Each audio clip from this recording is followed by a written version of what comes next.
Well, good morning, ladies and gentlemen. It's a great pleasure to welcome you here to the delegation of the Ismaili Imamate for this morning's session. My name is Khalil Sharif. I'm the Chief Executive Officer of Aga Khan Foundation Canada, and we have this morning the great delight of convening a conversation around social accountability for results with colleagues from DFAD, from the World Bank, and a very interesting university from Mexico. So it's a great delight to have you all here. When His Highness Aga Khan and the Prime Minister opened this building in 2008, they expressed a joint aspiration that the space be used to convene those conversations which might lift our horizons higher about what Canada might contribute to affecting a more peaceful, pluralist, and prosperous world. And since that time, we've had the great privilege of working with a number of partners, including notably the Department of Foreign Affairs, Trade and Development, to convene conversations on a number of issues on the Aga Khan Development Network's intellectual agenda, early human development, innovative finance, maternal newborn child health. This week alone, we have this conversation and then a major conference on humanitarian affairs happening at the end of this week. But today is really special because the focus of our conversation today is going to be around civil society. And there probably isn't a theme that is more central to the work of the Aga Khan Development Network than this one. When His Highness the Aga Khan addressed Parliament in February, he said about civil society the following. He said, "I believe that civil society is one of the most powerful forces in our time, one that will become an increasingly universal influence, engulfing more countries, influencing, reshaping, and sometimes even replacing ineffective regimes. And I also believe that civil society around the world should be vigorously encouraged and wisely nurtured by those who have made it work most successfully." We have got great ambitions and aspirations for the role that Canada could play in supporting civil society, and in fact, we are really proud of what we have done with Canada, the government, but also other Canadian institutions to support civil society in the developing world. It's a major driver of our own development focus in even the most fragile situations, maybe especially in the most fragile situations. So it's a real special honor to have with us some colleagues from the World Bank who are beginning to flex the bank's muscle with respect to engagement with civil society.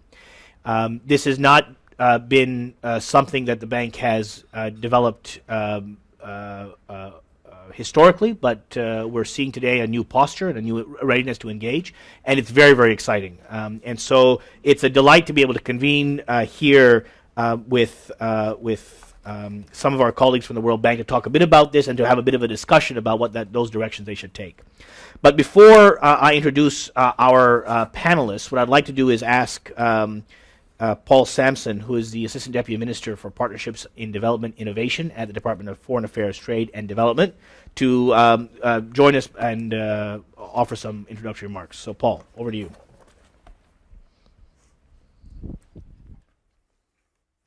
Thank you very much, Khalil, and good morning, everyone. Bonjour. I'm delighted to be here to provide an opening statement for today's events. I'm really pleased as well that the World Bank has decided to launch their new report, Social Accountability, What Does the Evidence Really Say in the nation's capital today. This country's rich history has much to offer this conversation on how citizen voice can contribute to improved public sector performance. And Khalil quoted His Highness the Aga Khan a moment ago, and let me do the same. At his recent address to Parliament, he noted that Canada is uniquely able to articulate and exemplify three critical underpinnings of a quality civil society: a commitment to pluralism, to meritocracy, and to a cosmopolitan ethic. Canada is strongly committed to working with all of our international development stakeholders with openness, transparency, and a focus on results. We would like to see the same for civil society organizations around the world. Among its many roles, civil society works to ensure that the views of the poor and the marginalized are reflected in government's programs and policies. It holds government to account, facilitating social accountability. As the Minister of International Development, the Honourable Christian Paradis, said last April at the high-level meeting global partnership in Mexico, the government of Canada is committed to protecting and promoting an enabling environment for civil society in developing countries. That commitment has helped generate a new draft policy for our ministry on effectively partnering with civil society, which is expected to be made public over the coming months. And this is quite a significant development for us. Canada recognizes that empowered by the fundamental rights of freedom of expression, association, and assembly, civil society enables citizens to hold their governments to account, thereby contributing to the democratization and effectiveness of governing institutions. This in turn helps to build what I think we appreciate as sustainable development. Our commitment has long-standing roots. Civil society and DFAT-D, the name of our ministry, have a long history of working in partnership, and a significant portion of Canada's aid program goes through CSOs. You might be surprised to learn that in recent fiscal years, we've had as much as about a quarter of the funding ultimately going through civil society organizations. Let me provide an example. In Afghanistan, with support from Canada and the Aga Khan Development Network, village-level community organizations are using a bottom-up accountability tool, the social audit, to bring increased transparency. The Afghanistan Community Renewal Program also provided training to the Community Development Council members on leadership, conflict resolution, and gender sensitivity, providing councils with the necessary skills to successfully define and implement village development plans with input from citizens. Ailleurs, au Kenya, la Fondation Aga Khan collabore au renforcement de la capacité de la société civile avec le gouvernement du comté de Kwale.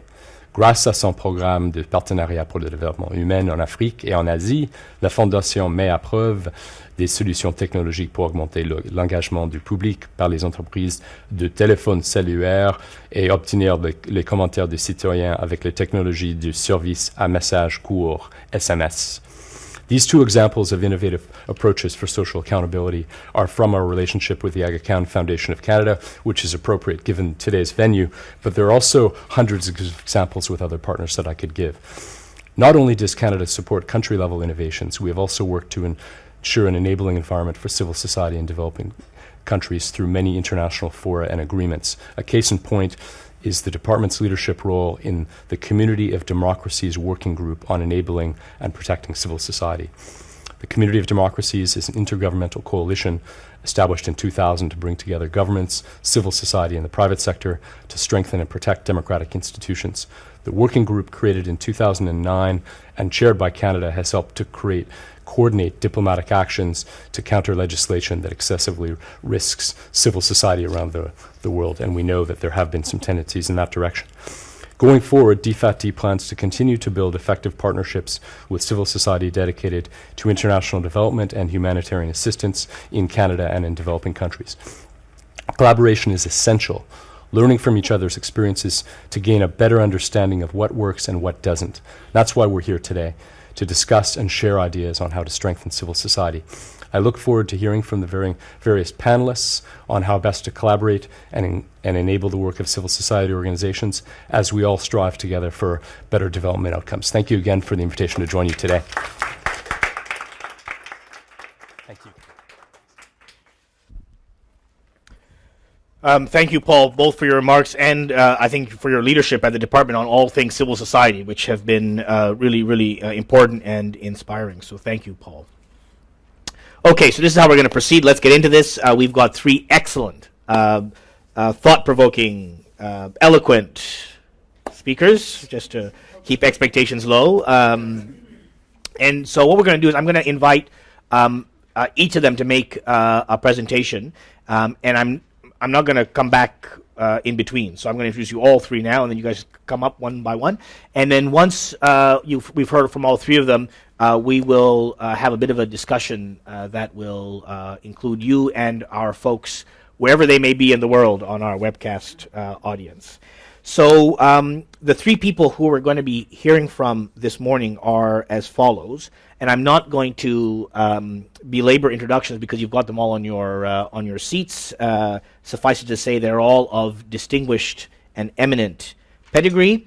Roby Senderowicz is the head of the Global Partnership for Social Accountability at the World Bank. The Global Partnership is, in fact, the sponsor of the report that's being launched, is also the principal window through which the World Bank is now working with civil society institutions for development. So, Roby, great to have you here and your team. Secondly, we'll be hearing from Almuenda Osea, who is the executive director of the Center for Social Control and Democratic Construction in Mexico, who has been spending a lot of time on these kinds of issues and will give us a view from her perch in South America. And then finally, an old friend, a young friend, Sajidur Rahman, who is today a senior fellow at the School of International Development and Global Studies at the University of Ottawa, but joined the university after a very long and distinguished career at the Canadian International Development Agency and DFAT-D, where he led all kinds of important issues on Asia, but also on a number of innovative engagements with the private sector and civil society. So it's a great delight, indeed a great honor to have you all here. So thank you for being here. And I'll invite Roby first, and then Alexandra, and then Sajadur, and then we'll go to the panel. So Roby.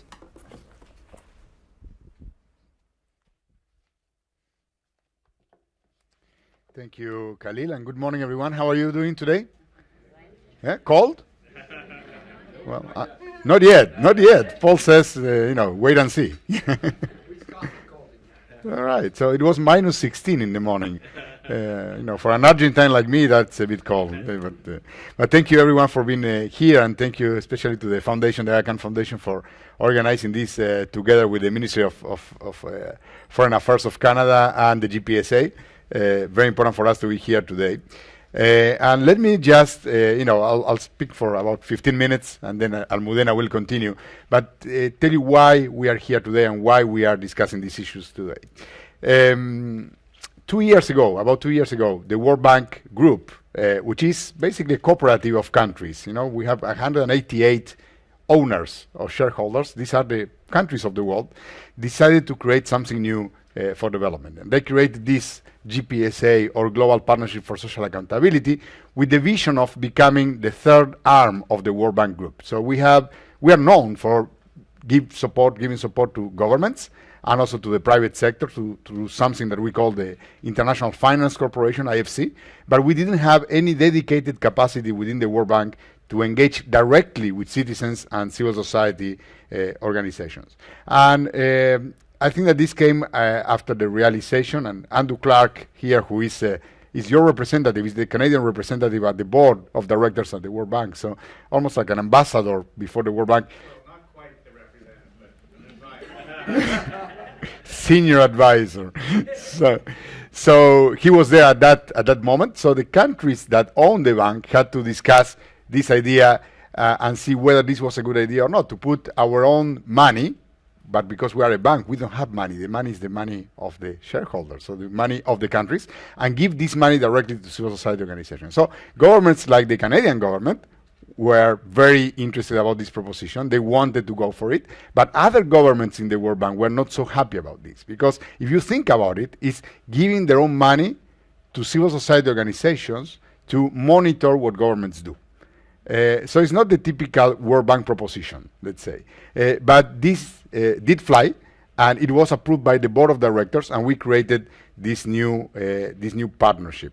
Also, after the realization that in today's development world, the problems that we face, whether this is a lack of vaccinations for the kids, or teachers going to school and teach the kids, or infrastructure like rural roads, the technical solutions to these problems are relatively well known. We know the solutions for this. And still, in developing countries, we continue to fail in achieving these results. And this is not because of a technical problem. This is mainly because of political problems, lack of, many times, political will, or the alignment of incentives between different actors. So we created this partnership, also with the understanding that accountability is very important for development.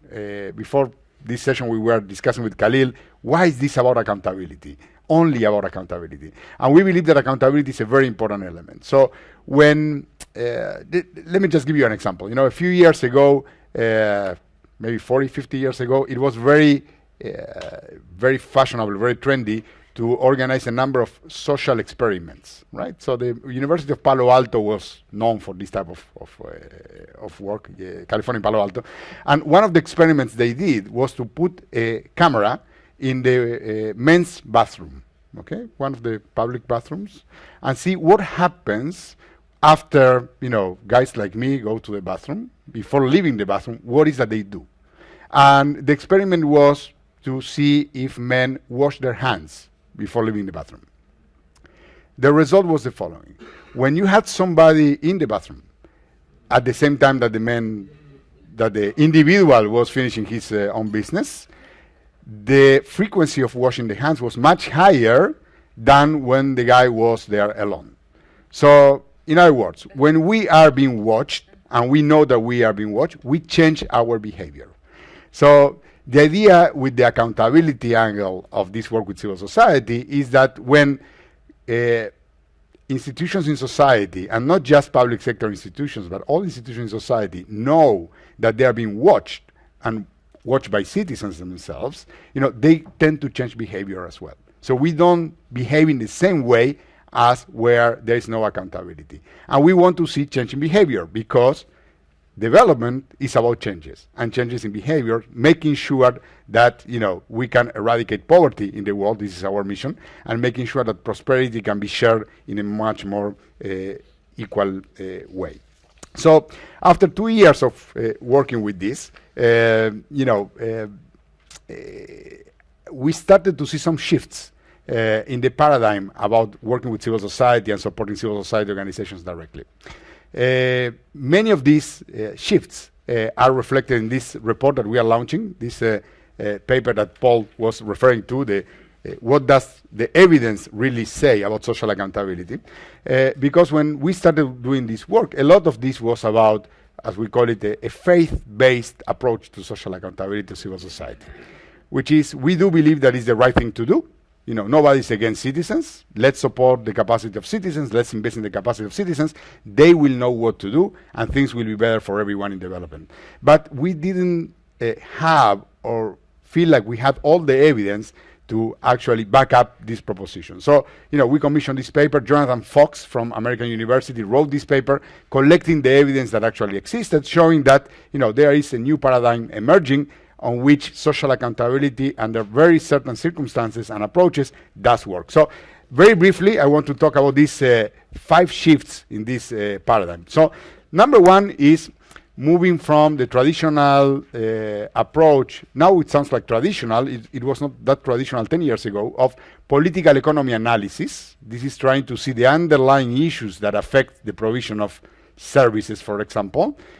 So moving from the analysis of political economy issues to some type of political economy interventions. How do you help change the relation of powers between actors in society to actually bring about change? So we mentioned before that the technical solutions to problems in development are relatively well known, but we still fail. And we fail not because of the technical solution, but because of political aspects. So when in Mexico, Almudena is from Mexico. In Mexico, you send your kids to school in rural areas, and the teachers are not in school. That's not a technical problem. That's a political problem. And it has to do, in the case of Mexico, because of the disproportionate power that the teachers' union has in Mexico that can keep the system hostage to that specific union that even doesn't represent the interests of the workers in the sector. So that's not a technical problem. That's a political problem. So, and there are lots of examples about that. So number one is moving from the more political economy analysis to the interventions in political economy. How to align the interests and the incentives between civil society and those in government who provide services as well. This brings me to the second point, which is moving from a more adversarial relationship between citizens and governments to a more constructive engagement or collaborative one. What is that we mean with this? Traditionally, for many international donors like the World Bank and others, because governments fail in what they needed to provide, we supported civil society. And we thought, let's put resources and capacity in the hands of civil society so they can do what governments should be doing in a transparent and non-corrupt way. Because supposedly civil society is all transparent, There is no system of exclusion in civil society. Everybody likes each other, and they work in highly,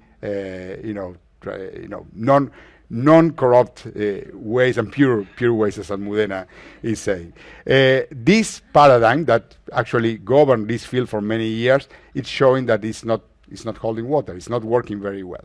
And what we started to see is that civil society is not homogeneous, and you have many different voices and groups in civil society, many times with even opposite agendas. And in governments, you don't have monolithic institutions either. So not everybody who works for a government thinks in the same way. So Justin, you're here today. I suppose this is true in Canada as well, right? So, yes. Thank you. So basically, the adversarial relationship that we've been supporting for many years, which is citizens against government, citizens organizing themselves to organize campaigns and to lobby governments for the right causes, we think that there is an alternative to that, which is finding those who want change in civil society with those who want change within government, and many times these are mid-level bureaucrats in government that don't have all the political capital they need to bring about change, build a coalition between these two against others in government and others in civil society who are not very happy about the change, and they may be much more happier with the status quo in society. So this adversarial relationship between civil society and government is being replaced by a much more constructive engagement between somebody in civil society and somebody in government to fix specific problems. For this, citizens need capacity to respond, so that's part of the capacity to participate, and governments need capacity to respond as well. This is part of the work that we do. The third point or change in this paradigm is going beyond what was called, at least in our jargon in the World Bank, sometimes we invent our own language, is going beyond the short route for social accountability. The short route means that, in a well-established country with systems and, democratic accountability institutions, usually citizens may not relate directly to the service provider in, demanding accountability. You have a longer route of accountability through representatives, members of parliaments, etc.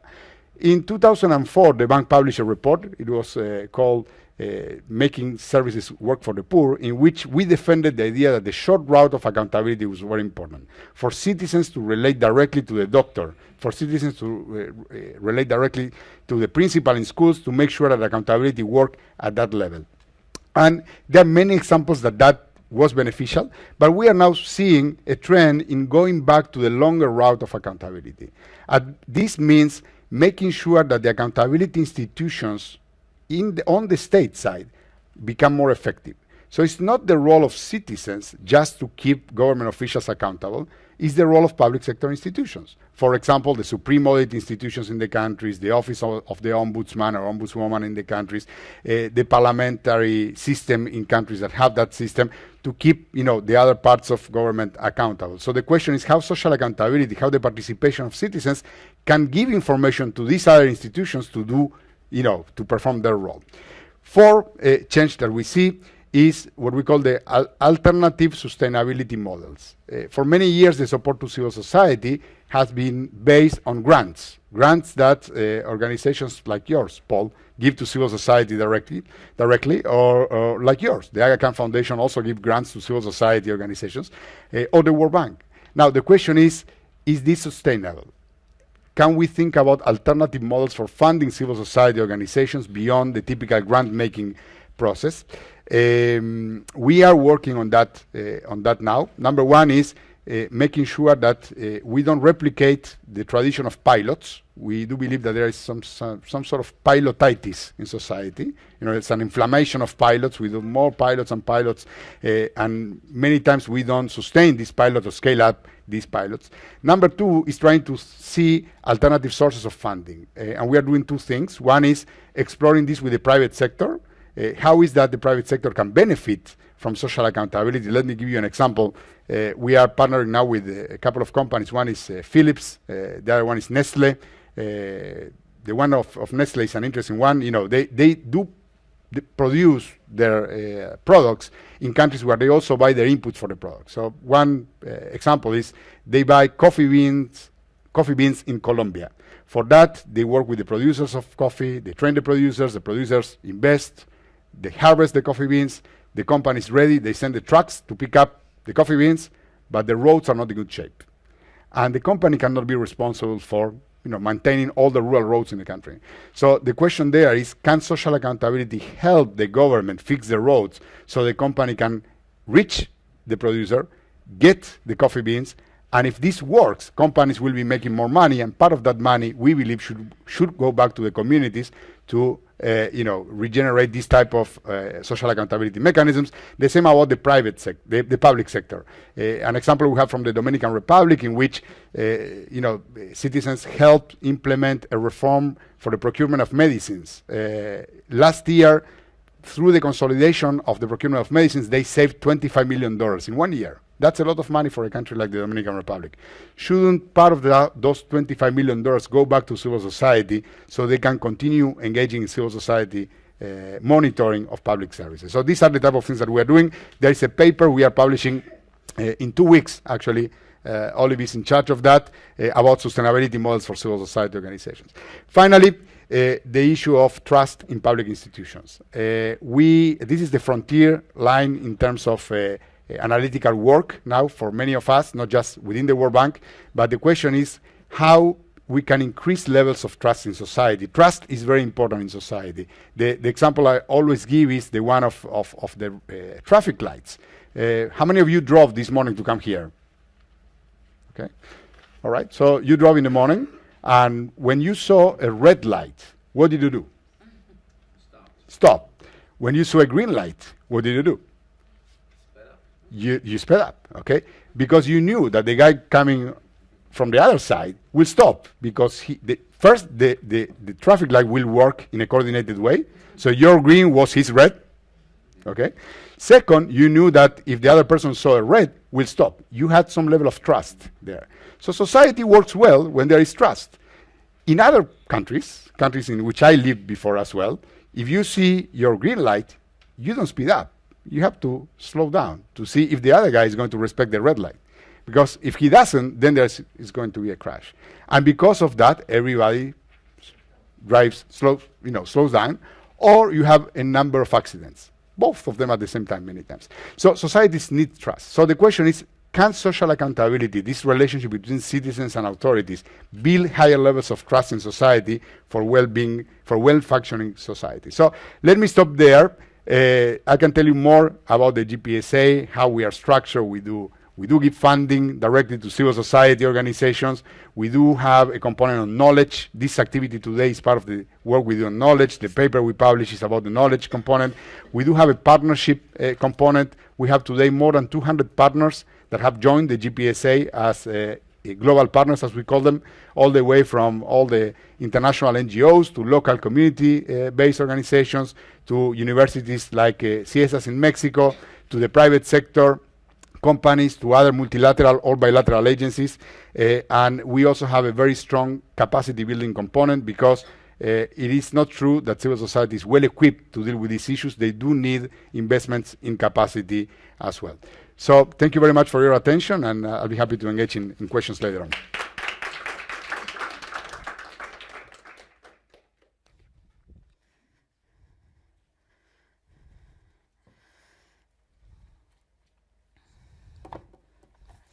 Hi, thank you very much to the Aga Khan Foundation, to the GPSA, for inviting me today to share some thoughts about social accountability. This is the name of my center, the center I run, not mine. And we are hosted within an academic institution, a public academic institution devoted to social anthropology. We are a center that is not necessarily devoted to only academic research, but we do a lot of action research. And we do a lot of organizations, civil society organizations and groups strengthening to do social accountability. We call it citizen public control. As Roy was saying, they do have, their names. We do have our names. And in Spanish, it's difficult to speak about accountability. It's not translatable that easy. So, sometimes it's called accountability social, which is this mix. So we call it citizen public control. And just so that you have the background, we like to use the word citizen control because we think of control and accountability as control not only in the sense of scrutiny, which is, of course, but also in the sense of direction. So it's both sides of it. It's you need to know what your government is doing, not only vote for your representatives, but you also need to be able to participate in decision making. Basically, that's what we call citizen public control or social accountability. It doesn't matter. I'm going to share some aspects of the work we've been doing and the lessons we've learned. It's basically based on our experience in Mexico. We work with organizations at the local level, at the municipal level, and we work with them in trying to move forward these issues of citizen control or social accountability. We've been working with 35 organizations in the past 7 years, and there are some lessons that I think will be useful to share with you because even if we also started with a very good, faith base, you said? Yes. We have faced a lot of challenges in the process, but I think it's because also this is a new field in terms of thinking about social accountability and citizen participation in these kind of issues. And I think we are learning, how this work, how to best to do it. So if you please move to the next one. Yeah. So just to let you know where do we start, because I think from a perspective of the United States or Canada might be a little different, but from a perspective of Mexico or countries similar to Mexico, or the South countries, there have many, previous conditions that I think have to be taken into account to see why is working and why is social accountability sometimes, difficult to achieve. So we think of social accountability as a relational process. So being a relational process, there's always, actors in these relations. The main ones, although economic actors are also part of it, but the main ones are organizations or citizen groups and government. And from the part of the organizations or citizen groups, what we see in Mexico, even if we do have a tradition of local organizing, for the past 30 years, this local organizing has been, losing its strength, and there's not really an engage in public affairs in a sustained way. You have seen all the demonstrations that have happened lately, of course, in Mexico City because of the missing students. These kind of demonstrations are what we are seeing more, but not necessarily in a sustained way. We don't know what's going to happen with this, terrible situation.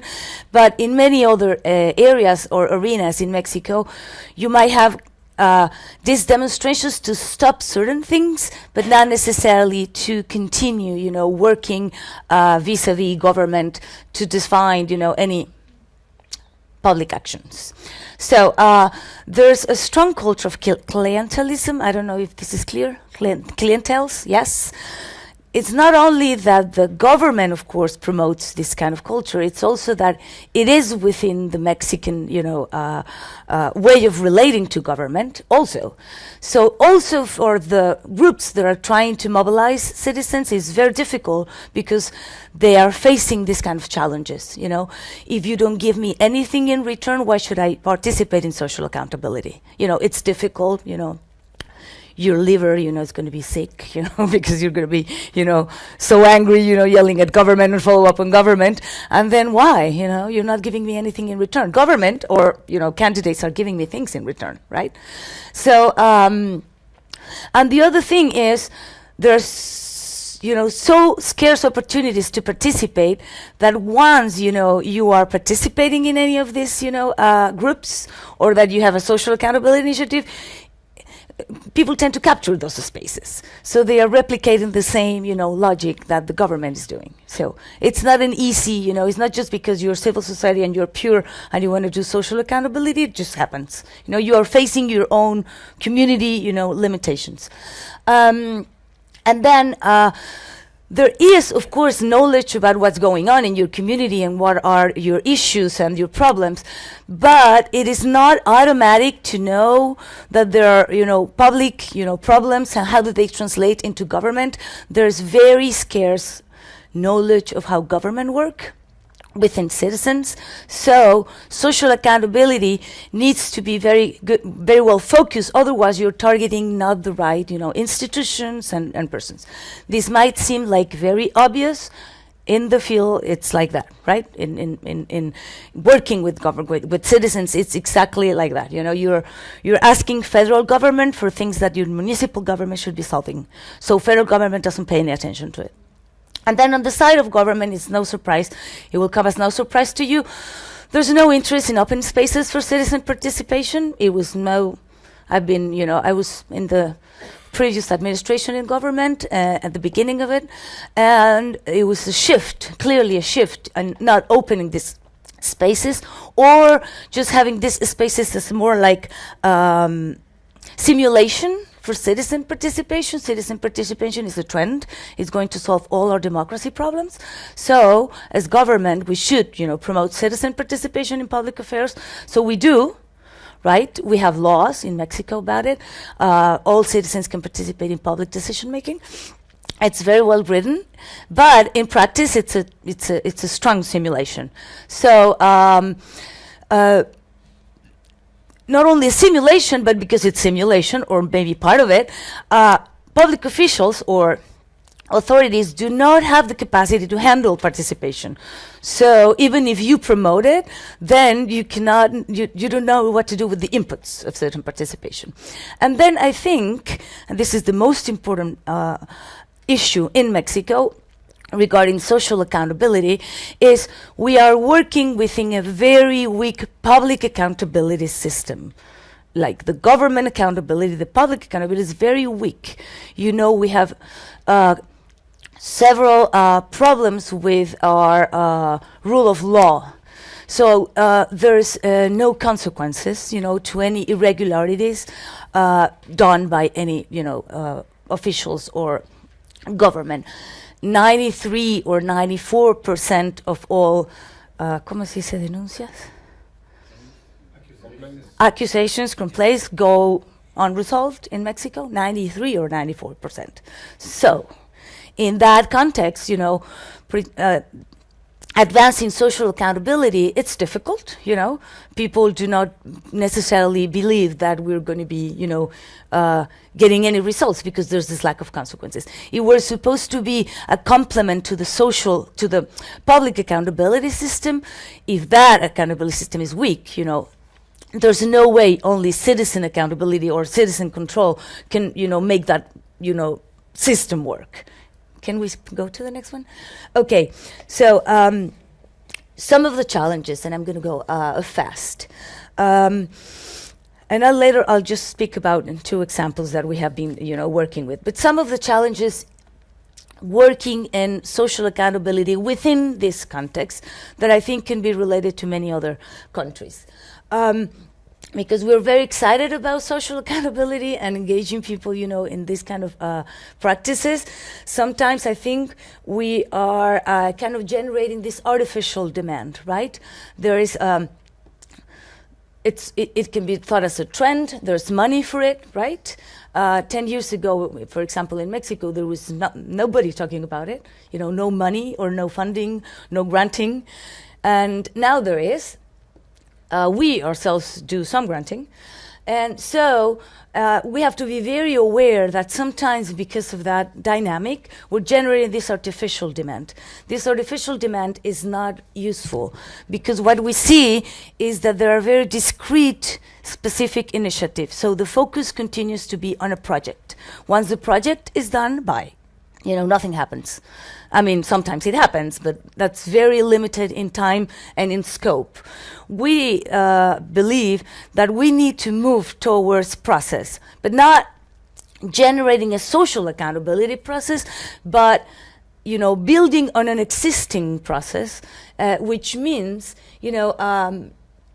fostering community organizing. If there's no community organizing, we believe that the most important component for social accountability work, at least the experience that we had, is to have a very strong community that appropriates this, tools or theme and that works with it.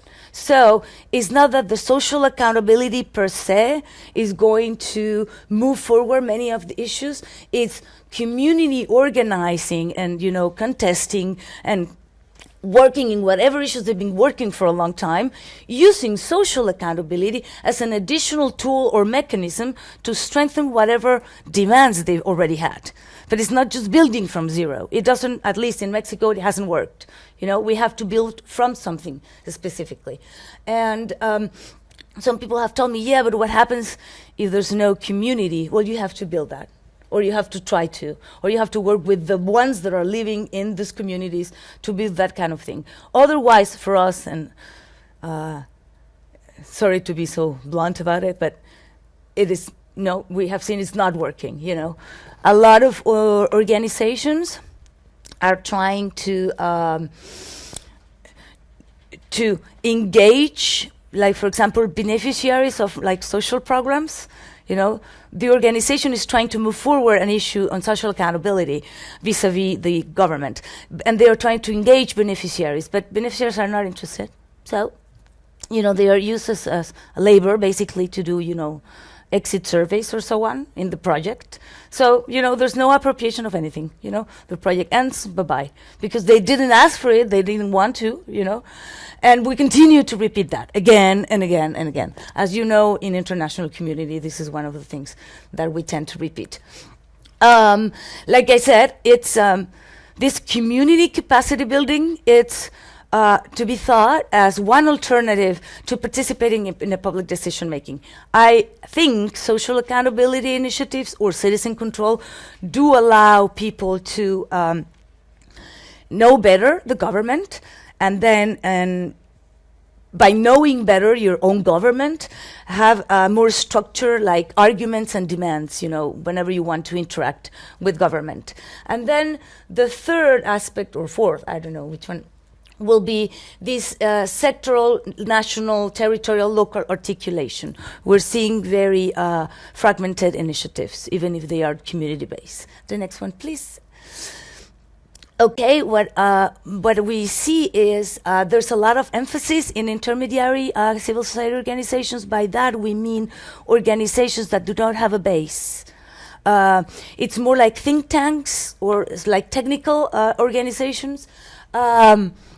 We think we need to move towards community-based organizations or similar, I don't know, grassroots, but that are rooted, very rooted in the community. Intermediary CSOs can do a part of the role, maybe some technical analysis, but they are not the ones that are going to be, appropriating and moving forward with social accountability initiatives.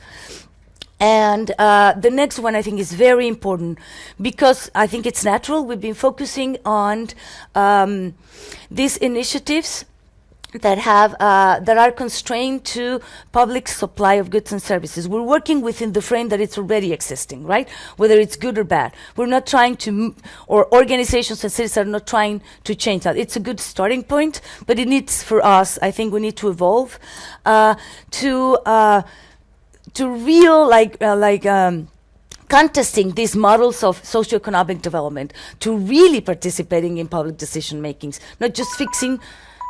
Sorry, my time is gone. My time is up. That's accountability. That's accountability. To not only these transactional relations, which is very convenient to many government officials. You ask me this, I give you this, so that's it. Right? But to structural changes, we're not, participating in this decision making. And finally, There's a lot of talk about, these, politically savvy organizations and not what the context they're working with, who are the actors, mapping actors, analyzing political context. In reality, even if they do that, we have to work with them to, to strengthen their capacity and power to influence actors, Yes, you do map, by the book, the actors, the power map. And you do, engage in some, interactions with public officials, but then you do not have the power or to influence their decision making. And I think it goes back, and I finish with this, with focusing on communities and focusing on what they want and what they need, because it is in communities, whatever is it territorial or because you belong to a certain group, that you have different power relations, and about these power relations. You've been doing it forever and not just building it in an artificial way. So I'll just leave it like that, and some examples maybe a little later. Thank you very much.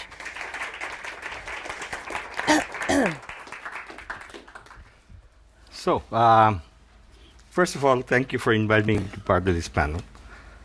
I am tempted to almost say, and probably I'll say it, I'm glad the World Bank has seen the light.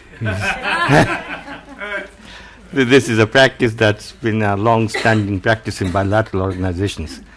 But it's pleasing to see that the World Bank is now actively engaged in this. I am going to speak on the concept of social accountability and weave it into three interrelated themes about CSOs and globalization. And I'm kind of peeved that Khalil scooped me with the Aga Khan quote, in the sense that much of my conclusions are very similar to what His Highness said, and as much as it does. So, the first theme I want to speak on is never underestimate the power of the common man. How many Indians are here, or people from Indian Bollywood movie fans and stuff like that? How many of you have seen this movie called Chennai Express? Have you haven't seen it? It made just 4 billion rupees in 2013. This is the Shah Rukh Khan movie. This is the iconic line from that movie. It says, never underestimate the power of the common man. And I'll explain what I mean by that. The second theme is don't knock globalization. It can be a force of good, and CSOs can help make it so. The third theme is, in a globalized world, CSOs are going to become important and critical components of the development process, but the role and organization is not going to be the way it is now. So, let's start with the first theme, never underestimate the power of the common man. This power is the principal source of strength for the CSOs. And when this power is combined with the vision and capable leadership, it has the ability to transform societies in a way previously not thought possible. And we have seen this example in many, many countries. For example, the Indian Dairy Board with Dr. Kurian and the Sewa with Ella Bhatt in India, Grameen Bank with Dr. Yunus, and BRAC with Dr. Sarabed in Bangladesh, and our host's own rural support program in Pakistan. CSOs have served two purposes in low-income countries. First, as deliverers of social services, often to compensate for government failure, and second, as advocacy institutions. In all successful cases, the CSOs benefited from the external support at the proof of concept stage, but the scaling up process in many cases, and in fact in most cases, were indigenous. And the lessons for success for these things were, first, invest in the collective agency of the poor. Build their confidence, capacity, and influence through building collective organizations like cooperatives, self-help, or savings groups. Second, change the opportunity structure. In other words, provide market power to the poor. And all of these organizations were successful in providing that. Third, involve civil society, government, and the private sector. Everyone is a stakeholder. Innovations require capital to grow and rules and regulations to support. This is what, in fact, The paper, I think, calls the strategic approach to social accountability. Fourth, integrate, don't duplicate.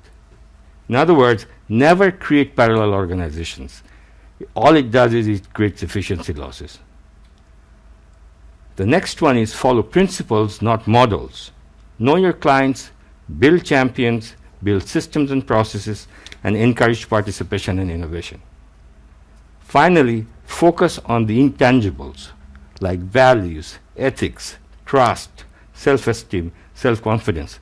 And speaking of the example that you gave, Rubio, my example of that is buying train tickets. I've been traveling all over the world for a long time.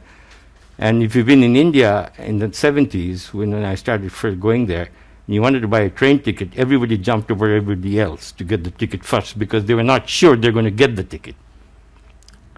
Go there now. People stand in queues. And you ask the question, why do they stand in queues? Because they're assured of a ticket. In other words, there will be service delivered to them, right? And that's what matters. It's exactly the same thing with traffic lights or whatever, very simple rules. So those are the factors of success. Let me now turn to my second theme and see how this works out. That globalization can be a force of good and CSOs can help it make it so. So McLuhan's Global Village, I'm proud to say he's a Canadian, is here. The globalization process facilitated by communications and transportation innovations has drawn us together more than ever before. This is actually great news for the CSOs. The reason is the power of the idea and of the common man can go viral in a nanosecond.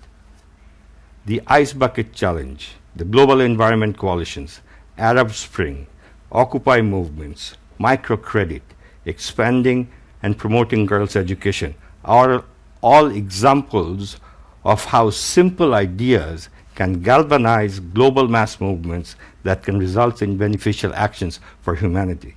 There are challenges too. Organizations that are subversive, based on terror, and wedded to conflict and exploit basic emotive concepts also benefit from the process of globalization. Kofi Annan once said that arguing against globalization is like arguing against the laws of gravity.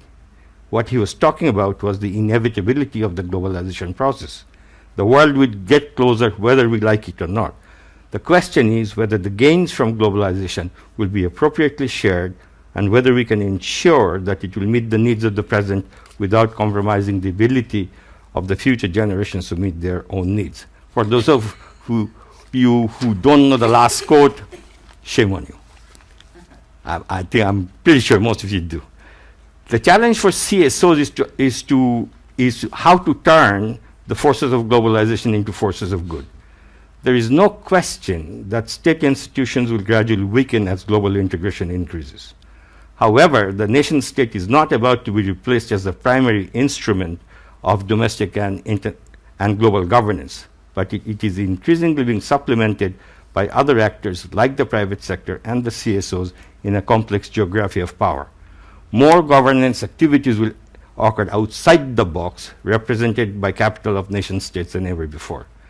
The CSOs will be one of the major forces to demand appropriate behavior, not only from the states, but also from renegade groups whose purpose is contrary to the forces of the good. CSOs will need to become champions in ensuring that all people benefit from the gains of globalization. This requires concerted action at the international level, combined with national movements and coordination within state and non-state actors. So the strategic concept of social accountability will now replay itself not only at the national level, but also at the international level. Let me turn to the final theme, the role of CSOs in a rapidly globalizing world. The development context now is very different. There are way more middle-income countries than low-income countries. These new middle-income countries have liberalized and integrated faster in global economy and are attempting in some ways to establish pluralistic governments. For most of these middle-income countries, generating growth has become the mantra. As a result, increasingly, the major development questions are, for these countries, how to deal with unequal distribution of the gains from growth and how to work to sustainable growth. What role will the CSOs play in this kind of scenario? Let's look at it from the perspective of two main roles of the CSOs in the past: service delivery and advocacy. I believe that social service delivery of the CSOs should be circumscribed only to the low-income countries. CSOs should not engage in these activities in the middle-income countries and absolve the state of its responsibilities, especially when it has the ability to do so. This applies especially to external CSOs, and more so given the re-emergence of local philanthropies in many of these countries. The concept of alternative sustainable delivery is something akin to this in some ways, whether in the middle-income countries, whether in the form of PPPs or BOTs or BOOs, this form becomes relevant. In an advocacy sense, this is where the strategic approach to social accountability becomes interesting, particularly if it results in concerted and coordinated action by CSOs and public institutions that convert legitimate and aspirational demands of the citizenry into explicit policies augmented by a jointly shared accountability mechanism. This idea is good, but the question is in what shape and form? I have this theory called the field of dreams solution. You know the movie, right? Build it and they'll come, the movie said. That is to say, one should not wait for the right pluralistic context to build the national and subnational accountability institutions. Some might say such institutions at the beginning will be co-opted by the state, and they'll be right. But the point is, if the structures are built, when the time comes to put them into action, and it will, they can become functional in short order. Another interesting question is at what level of governance should the strategic approaches be tried or implemented? At the global level, the guy said, 1 minute, I need two. At the global level, the game is already on. CSOs worldwide are forming coalitions to influence the discussion of global public goods like climate change, health issues like AIDS or Ebola.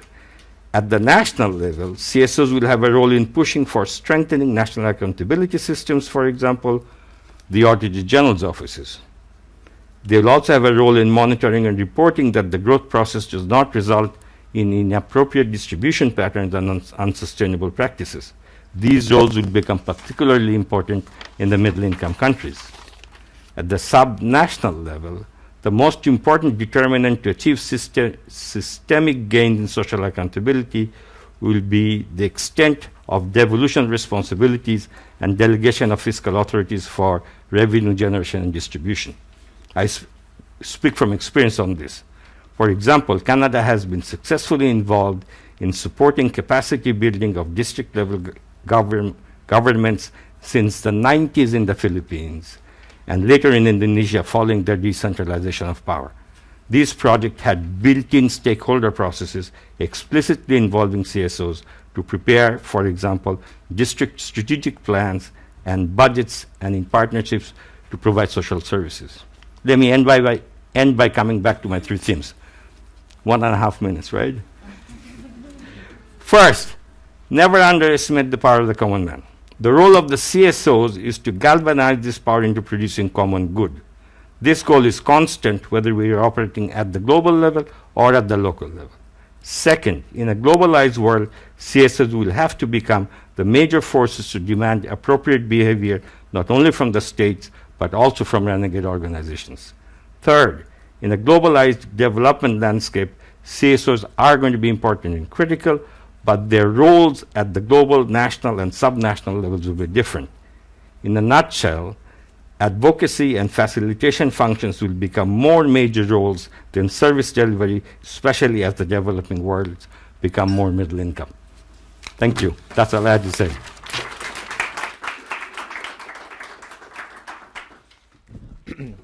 All right, friends, we're going to we have some time for a bit of a conversation amongst our speakers, and we do have time to open it up to the audience as well. I'm going to start, but I'm going to very quickly ask the audience to jump in. So thank you. Those were excellent and very, very provocative presentations, and you've set the table substantively very, very well. I want to start by taking a step back. And I want to talk about the role of accountability in relation to the broader roles that civil society institutions play in development. And I want to ask the question, are we framing this too narrowly? Is social accountability, accountability of governments, really the most important thing that civil society institutions ought to do? Is there a danger in crowding out other important roles? Or in what circumstances is it the most important thing that civil society institutions in developing countries ought to do? Sajador, you first. So BRAC didn't think of itself as a social accountability institution. It could have spent all day long demanding, oral rehydration therapy from the government. It didn't do that. It just provided oral rehydration therapy and did it better than the government could ever have done. And as a result, we saved a lot of babies. Is social accountability the most important thing? Not at that stage of the game. As I'm arguing, in a low-income economy, civil society organizations have often compensated for government failure to provide social service delivery, like health or education, oral rehydration, for example. But as the economy evolves, right, as the developing world becomes more and more middle income, the question of accountability becomes fundamental, because we should not buy, CSOs should not buy implementing targeted poverty reduction projects absolve the government of its responsibilities. So the question then becomes, so how do we make the government perform its responsibilities? What is the mechanism? And the mechanism is in fact the mechanism of accountability. And the real interesting question in practical terms is how do you get people to exercise that accountability? And for that, one needs organization, and that organization must be people-based. So that's my answer. I mean, what do you think? I mean, your presentation was a very sobering presentation about the situation of getting people excited about social accountability in a context like Mexico. What if I just said, forget it, we're barking up the wrong tree. Let's do something else altogether. Civil society institutions, don't forget, it's too hard to figure out. There are easier things for civil society institutions to do that will have more immediate impact on the quality of life of the population they care about. What do you think? Yeah. If we're thinking about civil society as civil society organizations that do not belong to communities, I don't think they will be able to advance this issue. They are organizations that have 2-3 people in their staff, sometimes 25 in Mexico. Are these 25 people able to do, advanced social accountability? There are maybe 20 organizations with that level in Mexico or with that capacity. Well, it's going to be impossible, and they are not related to the population. It's going to be impossible. We don't think it's going to happen. If we think of social or civil society as just society, traditional, community organizing groups in any, rural areas or urban areas, I think there's a role to be done in organizing for demanding a different kind of relationship with your authorities. In Mexico, I think it's about that everybody does whatever they have to do, The desperating thing, I'm sorry to be eloquent, in Mexico is, well, nobody does what they have to do, but also sometimes not even citizens, right? So it's not going to happen, I don't think so, that the government is going to be more responsive just because. Unfortunately, we would love to have an invisible government, that's my thinking, not like an invisible hand, an invisible government in the way that we shouldn't be seeing it all the time announcing themselves, all the things that they are doing, and we shouldn't be feeling all the time the things that they are not doing. We should just go and leave our cities, and government is there doing their work, I don't think it's going to happen, unfortunately, in Mexico, if we do not build stronger communities and stronger citizens that are responsible also for the future of their communities. I'm not talking about ideal communities. I'm talking about a small neighborhood in Mexico City or rural communities. But I think it's on citizens, unfortunately, because it's not nice to be having to be the police of your government, right? And saying, please do what you have to do, please do what you have to do all the time. But I don't think in the short term there's any other alternative unless we are stronger citizens, and demand a different relationship with government. So, Roby, what's the GPSA's view on all of this, and what have you learned about under what conditions should social accountability be the principal priority for civil society institutions in a developing country context? So I think that, Khalil, your question is wrongly stated. Well, I'll now wrap this session up. Because you said, are we barking to the wrong tree? And in real life, there are many trees and there are many dogs. And civil society has become very sophisticated, and they can bark at different trees at different times. And that is what, the paper says. This is the strategic approach to social accountability, which is there's no silver bullet. There's no, just complaining to governments. There is no just service delivery. There's not just advocating. It's the combination of all these approaches, some of them in the hands of civil society, some of them in the hands of government officials, and the complementarity between these two. Canada has a freedom of information law, right? So it's if I ask Paul for information as a Canadian citizen, he has to provide me with this information. That is a very good supply-driven, type of mechanism for good governance. But that needs to be complemented with requests for information from citizens themselves. So this is the sandwich approach that the paper refers to, the strategic approach, which is that you have to be working at different levels all the time. So that's very important. Number two, you asked me about my reactions as well. I disagree with Almudena today, because it's not just citizens to control governments and be the police of governments. Governments are not monolithic, right? So within governments, you also have the common man within government. So it's not that governments are these sophisticated, high-level bureaucrats who are only interested in stealing money from the population. They are well-intentioned bureaucrats who work for governments because they are civil servants and they want to do the right thing, and many times don't have the political capacity to do it. So by working together with citizens, common men with common men and women, then you build a coalition to bring about change. So citizens against governments, citizens policing governments. Well, citizens and governments, or some parts of governments, policing the rest of society. As there's no monolithic institutions in governments, there are not monolithic institutions in civil society. So if you think about, for example, in some countries, the association of the private sector for extractive industries, okay? They may be on one spectrum of civil society, one extreme, and on the other side you have the environmental groups. Now, these two are from civil society, both of them, and they don't see eye to eye. Now, these environmental groups may be much closer to the National Ministry for Environment than to the Private Sector Association. And these guys may be much closer to the Minister of Industries or Mining than to the other civil society guys. So what you see there is a constellation of possible coalitions to bring about change. So every time that there is somebody trying to bring change, there is somebody who is the coalition for the status quo. So the interesting part is how this to play.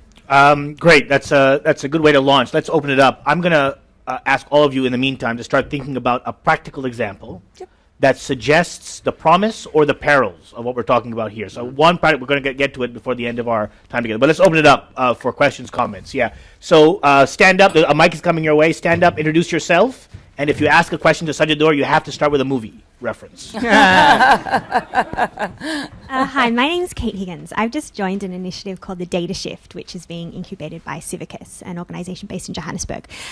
My question is for Roby. I really want to believe in your example of civil society working with, say, mid-level bureaucrats to really enact change.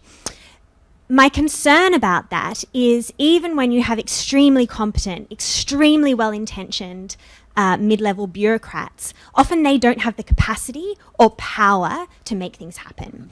So in kind of linking with Khalil's request for an example, I would really like to hear from you an example of where this has worked, this coalition between mid-level bureaucrats and civil society kind of really pushing for progress and accountability. Thanks. Thank you, Kate. So is this just you've got some kind of romantic notion of the purity and power of the mid-level bureaucrat? Where have we seen it actually work, Robbie?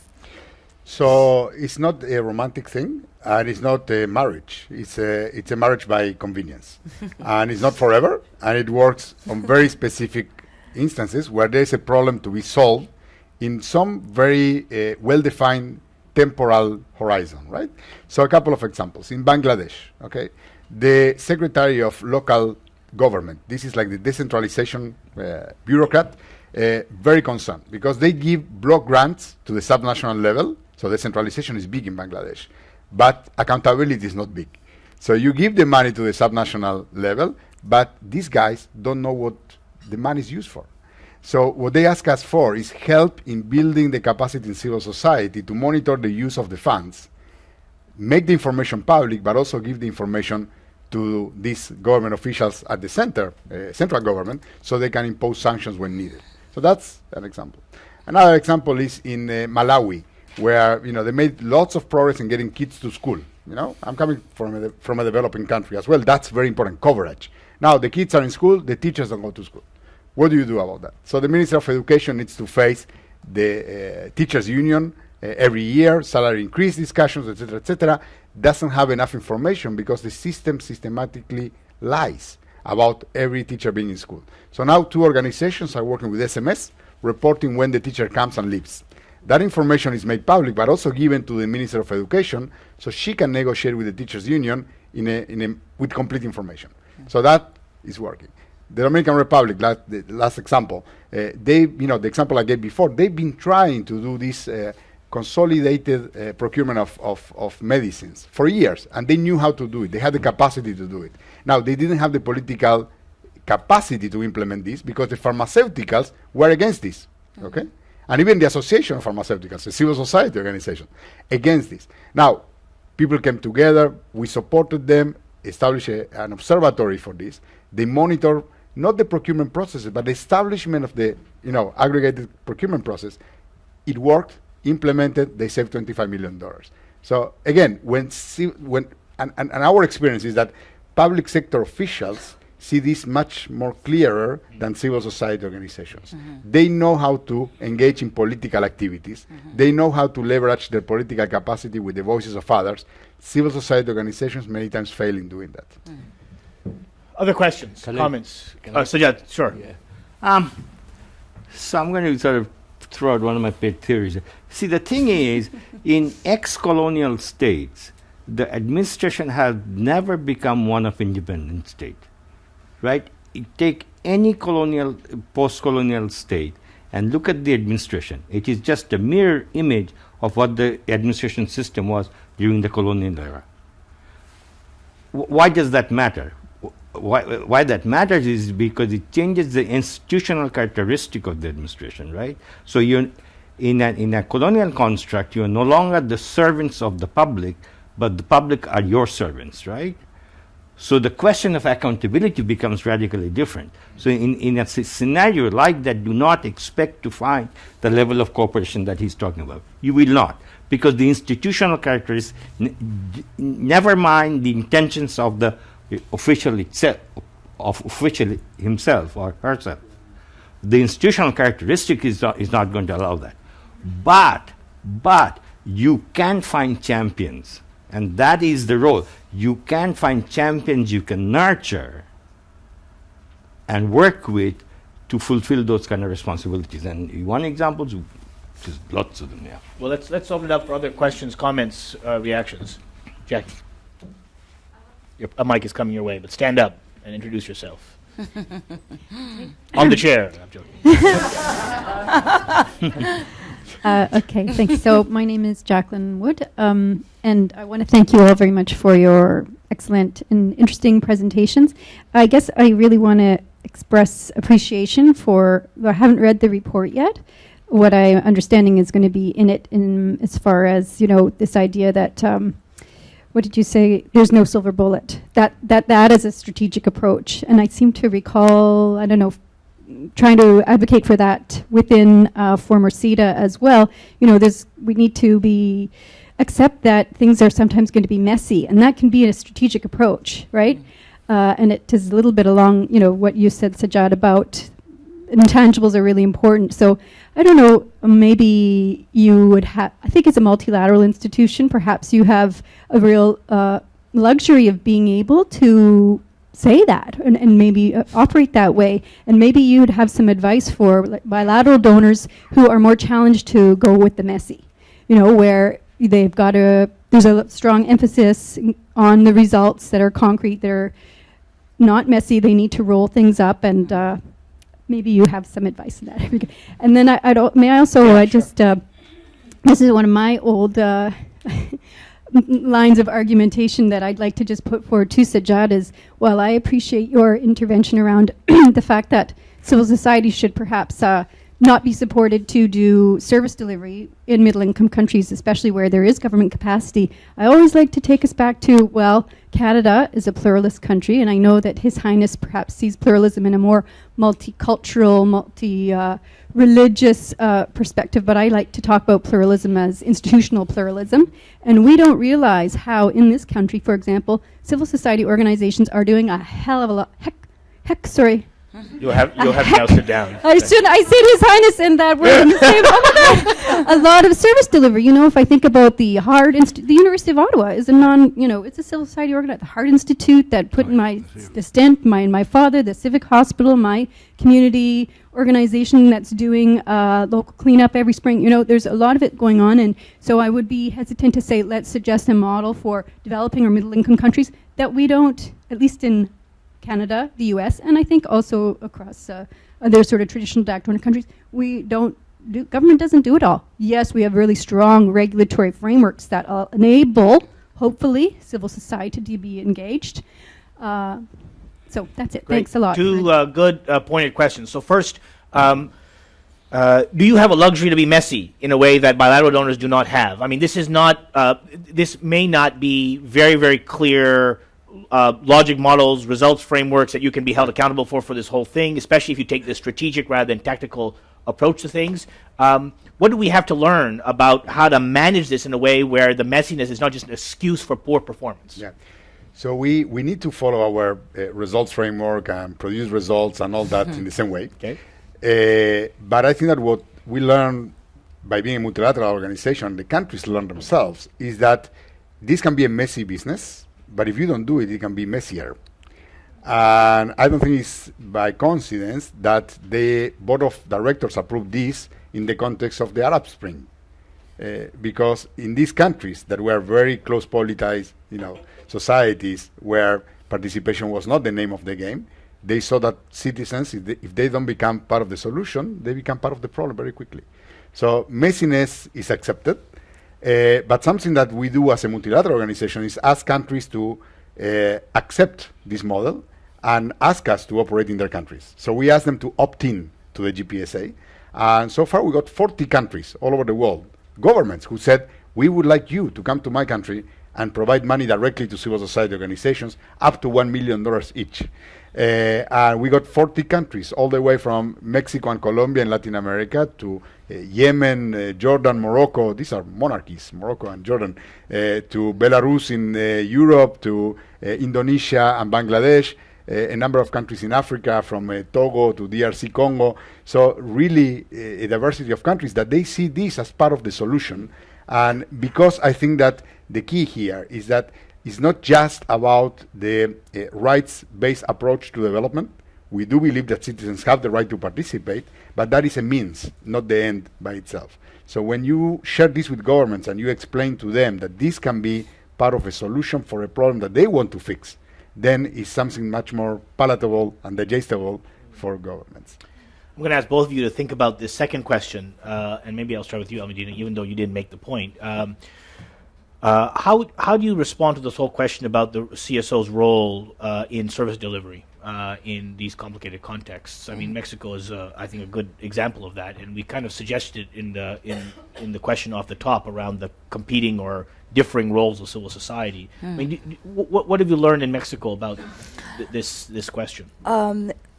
Besides some universities that have the legal figure or nonprofit, and some hospitals in Mexico, there are no service providers in Mexico. There are nonprofits. So government provides most of services. So there's no capacity in civil society to provide services at the scale as in the US or Canada, some organizations provided.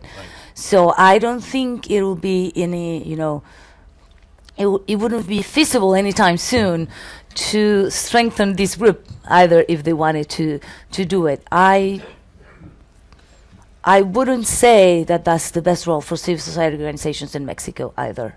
To strengthen themselves or to, develop the capacity to be public service providers. Right. I don't think so. Yeah, but there's no there even. It's government, very small, little hospitals or very small charities, and that's it. But never, to the scale of a service provider. So, Sajjad, we've got kind of World Bank, food banks, and Harvards, and so what's the problem? No, when I said that in middle-income countries, CSO should not engage in service delivery, my essential point was about basic service delivery, like health and education, rights and so on and so forth, right? But I also want to make the point, one is to distinguish between activities of civil society organizations and what I call philanthropies, okay? So there is a difference.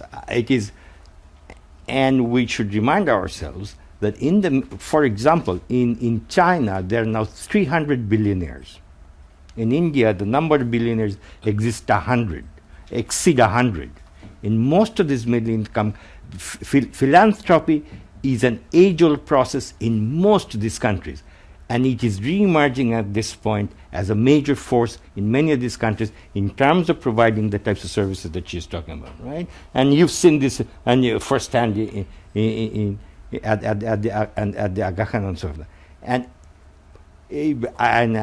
the next statement is going to be ironic, but I'll say it. Philanthropy by definition is paternalistic, right? I am giving my money to do something good, right? It is always, by definition. No matter how much stakeholder consultations you do in terms of building the hospital, whatever, it is paternalistic by nature. That kind of culture existed in the developing countries for ages. Right? And now that in middle-income countries, people are having, once again, the means to do so, it's re-emerging. So distinguish between philanthropies, advocacy actions, and service deliveries, right? So one should not kind of collapse all of those into one kind of activity. There's a whole session right there, but we'll come back. Yeah. We've got time for one or two other interventions. Fraser, Mike is coming your way. And watch your tongue, unlike Jackie. I will be highly respectful.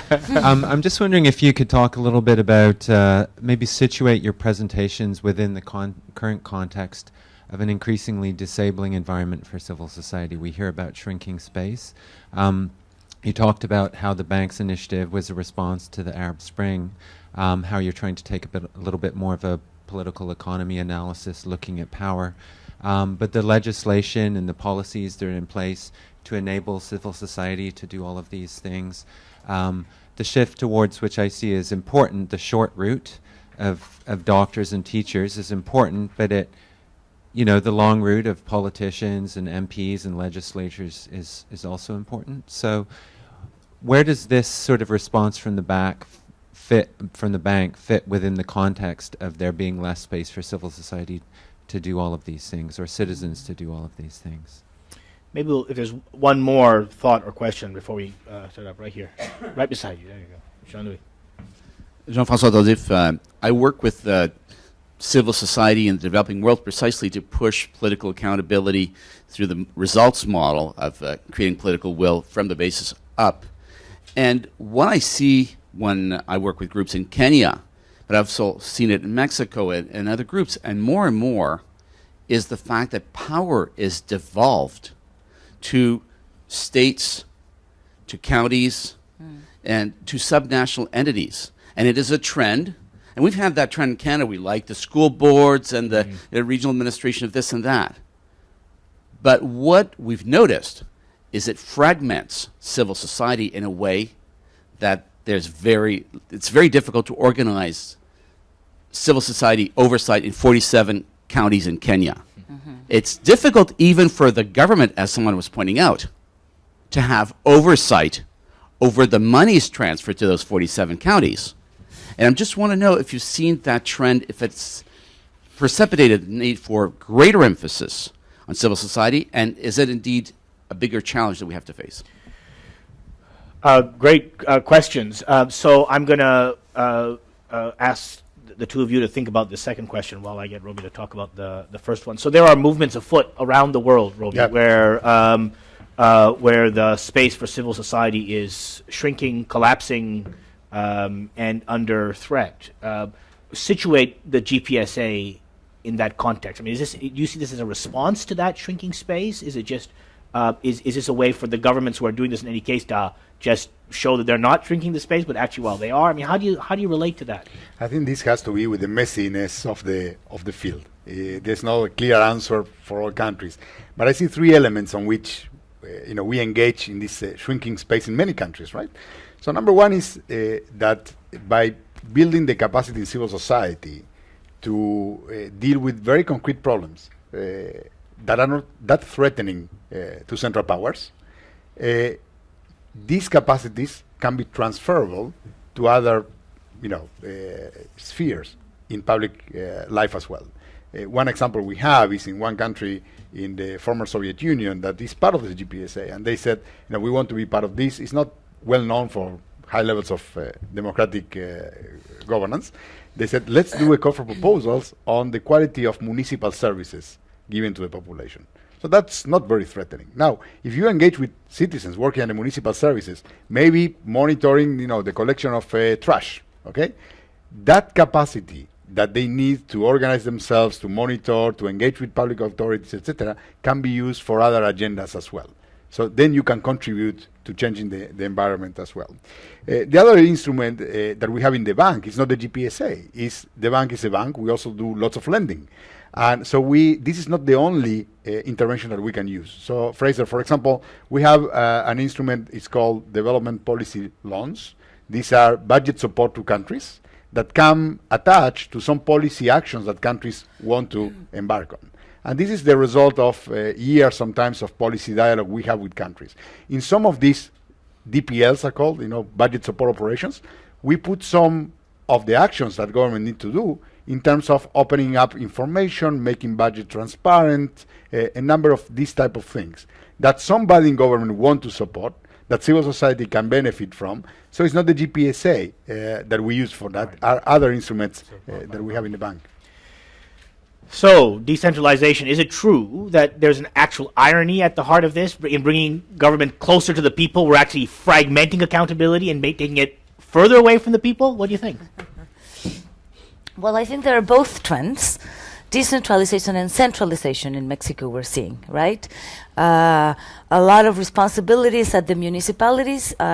Today they are announcing the creation of a state police instead of 2030 municipal police, for example. And that is because you want to gain, regain control, because it was or the saying is, it is not working, municipal police is corrupt, and it's filtered by drug dealers and so on, and organized crime. So there's both trends, There's one that says, yes, this decentralization, but there's another one at the same time that is not real decentralization at some point, and it's, trying to bring back that free, for example, giving funds to municipalities, federal funds, municipalities in Mexico, just like you said in Bangladesh, spent some of the small ones, for example, even 60% of the budget comes from the federation, right? And they are able to spend it freely, And even if there's auditing processes, there's there's a huge like black box in Mexico about it. How do municipalities spend federal funds, right?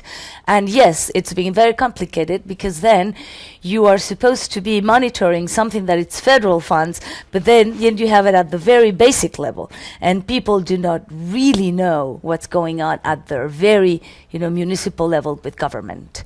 So yes, I think it's both. I think in a way it does fragment the efforts, but in another way, having federal involvement in municipal level, for example, by channeling funds, sometimes it helps because federal government, at least in Mexico, at least has more transparency regulations, more clear rules. So if you're attached at some point to a federal regulation or norm, it is better for the groups in a very local, municipality and a very local effort to be monitoring kind of those funds and demanding the municipality to be more accountable about what they are doing.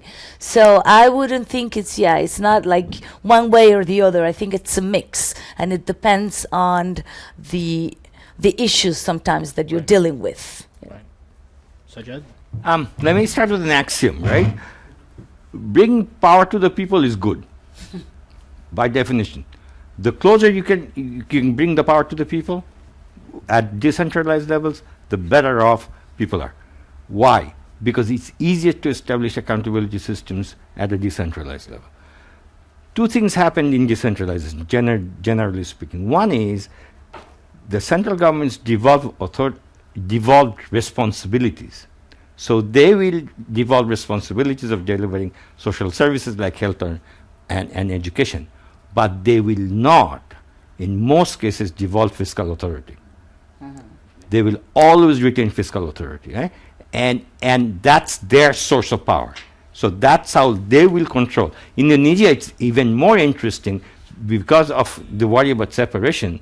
In Indonesia, they did not devolve power to the provinces, they devolved power to the districts because they were worried about Aceh and the other separating, right? So what happened? So the decentralized units gets power to deliver, but not the fiscal authority. So then how do they manage in that process, right? Can you get accountability? Of course you can. In many cases, we've done this. I mean, we have this project, local government support projects in both of these countries. In many cases, once you empower civil society, involved in stakeholder consultations about strategic budgetary planning and all that stuff, they are in. And they have the power of question, right? So is it always true? Do they always have the capacity to do so? Well, you know what? They will build capacity once they recognize, especially in a pluralistic kind of construct, that I can vote these folks out in whatever time frame, right? They will build that power. So I'm kind of optimistic about, gung-ho about decentralization and devolution, that in fact is the right way to go.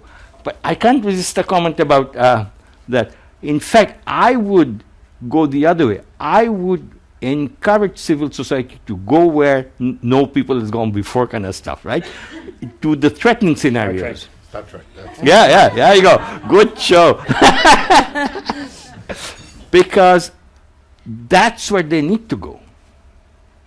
That's where civil society need to challenge the process of corruption. Civil societies need to challenge processes which they think are antithetical, in the sense. It's easy to challenge in the sense of, I need 6 schools. Okay. But that's from a negotiation point of view, it's much more useful to have a construct where, in these cases, there are adversarial constructs which lead to fruitful solutions. We have run out of time. But who cares? I'm going to ask one last question. Each of you are going to get 30 seconds to respond. Only 30 seconds. Decades ago, the bank created the IFC, International Finance Corporation, to basically be its entree into the commercial sector. And it has had a legacy of creating large, important, economically salient institutions in the developing world. What's your dream for the World Bank's foray into civil society? Sajad, start with you. You've got 30 seconds. What's your dream? In 10 years, 15 years, 50 years, what should this be? I mean, I think the world. I'll start with the frame is that external agents cannot make for fundamental change. That's the first point. It has to be the people that make the fundamental change. I hope the bank is able to facilitate that change. That's all. I agree. I think the bank should have a role of being like a bridge, especially because they've been working with governments for a long time. So I think it's not only about strengthening civil society, because there's going to be always a barrier, but it's also working with, governments. So I think building that bridge, I would like to see that, to strengthen social accountability from both sides, not only from civil society.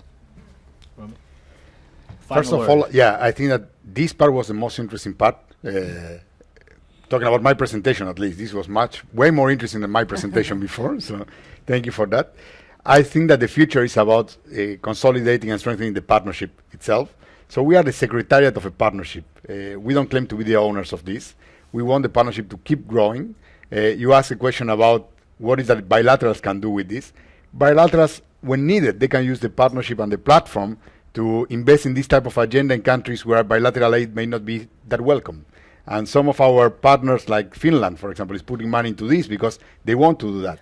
Some others do both. So in the future, what I want to see is a strong IFC for civil society. And I think that we can achieve it. We are very much in your debt. Thank you for sharing your time and your talent and your wisdom with us here this morning. It's been very, very provocative and interesting. We obviously wish the bank very well in this important endeavor, and we look forward to watching and learning from it as well. So good luck with your efforts there. Thank you and very thank you much. all for joining us. We have copies of the report that has been cited here at the back on your way out. We've got two or more things happening before the end of the month here. Thursday and Friday, we've got the Canadian Humanitarian Conference that we're hosting here. Although it is sold out, it will be webcast, or at least elements of it will be webcast. So keep an eye on that off the akfc.ca webpage. And then on December the 10th, we are having a commemoration of the Nobel Peace Prizes with the Norwegian Embassy here, with a focus on education, girls' education in Afghanistan. So I hope you might be able to join us either virtually or live for those things before we close out 2014. So thank you all for being here. It's a great delight, and pick up a report on your way out. Thank you.